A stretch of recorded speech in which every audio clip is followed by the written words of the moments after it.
The Red Sox signed Aroldis Chapman to a one-year, $10.75 million deal on Tuesday. Chapman will be 37 years old on opening day. The ratios took a hit last season, but he still strikes out as many as any reliever out there. 98 strikeouts, were 7th among relievers.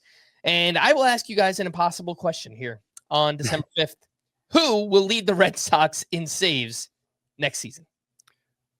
I will take Aroldis Chapman. If I have to name one person, I will take the field if I'm allowed to do that. Am I not allowed to do that? Aroldis Chapman. Well, I wasn't gonna take quite the field, but I was gonna say somebody who's not there yet.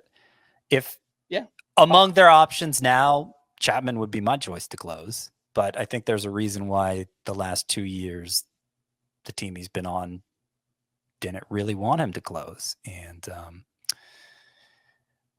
he walks a lot of guys, still misses a lot of bats, but not as overpowering as he used to be. And I think there's a good chance they bring in a Kirby Yates or bring back Kenley Jansen or something like that. And if it is Jansen, it may be more of a mix and match kind of thing.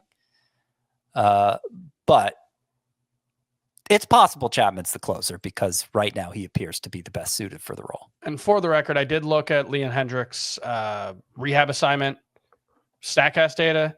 He was averaging like 91, 92 with his fastball. So, like, if he comes out in spring training and looks great, I could see him taking back that role. But I think right now you have to bet on Chapman. Yeah. The only other name I would have mentioned was Justin Slayton, who doesn't have closer experience, but just had a really good season in the Red Sox bullpen this past year. The Red Sox also have other lefties in their bullpen, so they don't just need Chapman to be that lefty specialist. That's something that also helps his case for getting saves next season. Korean infielder Hyeseong Kim, no relation to Ha-Seong Kim, was posted for MLB teams on Wednesday. He'll be 26 years old in January. He's a career .304 hitter in the KBO, coming off a season with 11 homers, 90 runs scored, 30 steals, and .841 OPS. For context, the previous two hitters to come over from Korea, Jung-Hoo Lee, Ha-Seong Kim, they put up much better numbers in the KBO. So I don't want to say that like Hyeseong Kim can't be a great player, but I think the chances are he might just give a little bit of batting average and some speed. Ha-Seong Kim had a 199 isolated slugging percentage in his time in the KBO. Hyeseong Kim had a 99. That's less than half.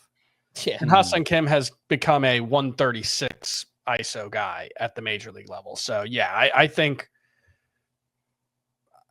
I don't want to say best case scenario, but like the non-2022 version of Andres Gimenez is kind of what I'm hoping for, where like could steal 30 bases as an everyday player. He's a very good defender by all accounts, very fast. I was going to ask because he's won a couple of Gold Gloves out there. If he wasn't, I'm not sure he'd even be in line to start for a major league team. This Hyeseong Kim, Ha-Seong Kim. No relation. It's going to be fun to make that distinction throughout the year.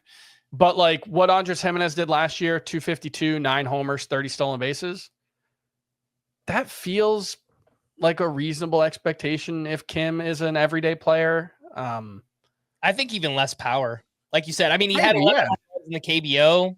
Like maybe it could be like 5 to 7 home runs, but we'll see.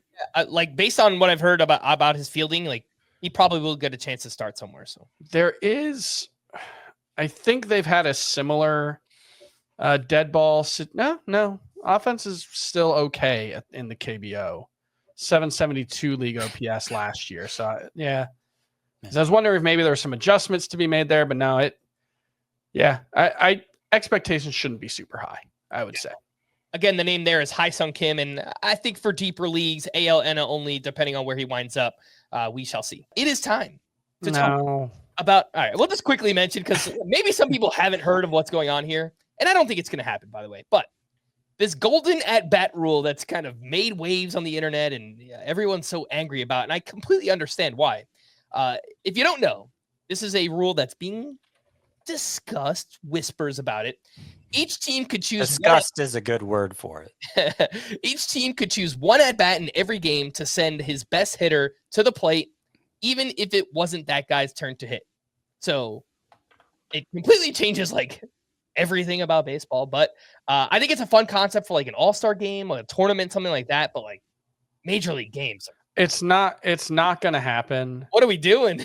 And like, so like what if your number 3 hitter makes an out in the 9th inning, can you send him back up? Like Yes. what are like that? Yes. Well, That's theoretically, 2 at-bats in a row, and they haven't dumb. sorted. They're It's not just not that gonna far into the discussing it that they've worked out those details, which tells me this was Rob Manfred floating out a trial balloon to see the kind of response it would get, and the response has been intensely negative, rightfully so. I see it as a wisdom of repugnance situation where if I try to explain what's bad about this, it sort of undercuts the point, because it's just, there are so many things. It is so disruptive to the core tenets of baseball that to fixate on any one, I think, like I said, kind of undermines the whole point. And so we all get it. It's yucky. We don't want it. And I don't think I think the trial balloon has failed. I'm going to quote one of the best television shows I've ever seen, Andor, Disney Plus's Andor. The pace of oppression outstrips our ability to understand it, and that is the real trick of the imperial thought machine. It's easier to hide behind 40 atrocities than a single incident. That's what they're doing. They're throwing this out there to confuse us and get us talking about something that's never going to happen, so they can slide some other dumb thing in that's slightly less offensive. Look, I want to be my take. I want to be fair here, because Don't be fair. No, I want to be fair. I Don't be think fair to Rob Manfred. There have been huge changes in baseball. I think a lot years. of the changes have been very good. And most of the time when I heard them initially, it made me uneasy. Like the idea of the game having a clock. It doesn't really have a clock. It could still technically go on forever. But, there is a time limit for players to do something now. And that was always like a sacred thing. You couldn't get baseball's the game without a clock. And so, of course, it made me uneasy to hear it at first. And it made a lot of people uneasy. But like as soon as we saw it implemented, almost universally, even old crusty commentator types were like, oh, yeah, this is better. The game became so much more watchable in 2023 between that and the renewal of the stolen bases with the disengagement limits. And so, like, I want to give some deference to that. His instincts have been mostly good with these things. This one's bad. This is more than just making me uneasy. This is just awful. Yeah. And like I said, it doesn't sound like it's far enough along yet that like it's definitely going to happen, and I ultimately don't think it will.